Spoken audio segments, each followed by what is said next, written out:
თვითმფრინების ბრძოლა Battle of Brains ინტელექტუალური თამაში ბათუმში. პროექტს მოსწავლე ახალგაზრდებში ლოგიკური ანალიზის, სწრაფი კოორდინირებისა და გუნდური მუშაობის უნარჩვევების განვითარების მიზნით ორგანიზაცია Brains მართავს. აღნიშნული თამაში ბათუმთან ერთად საქართველოს 4 ქალაქში მიმდინარეობს. პროექტში მონაწილეობენ მოსწავლეები მე-7-დან მე-12 კლასის ჩათვლით. პირველი ტური ხვალ სრულდება, ფინალი კი 7 თებერვალს გაიმართება.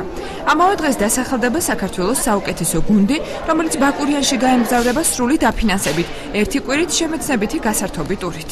ჩვენ წარმოვადგენთ ქობულეთის ნომერ მეორე საჯარო სკოლას, გუნდს ქვია -274 გრადუსი.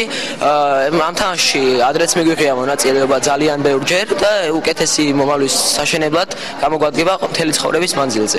ჩატარდება 3 ეტაპად. პირველი და მეორე ტური იქნება დღეს და ხვალ, ანუ 31 იანვარსა და 1 თებერვალს, ხოლო მესამე დასკვნითი ტური, ანუ ფინალი გაიმართება 7 თებერვალს ბათუმში ამავე ადგილას სავარაუდოდ, სადაც დასახელდება საქართველოს საუკეთესო გუნდი და ეს საუკეთესო გუნდი გაემგზავრება ბაკურიანში სრული დაფინანსებით, რა თქმა უნდა, ერთ კვირიან შემეცნებ გასართობ პროგრამაზე, სადაც ასევე სატელევიზიო ვერსიის ჩაწერაც მოხდება.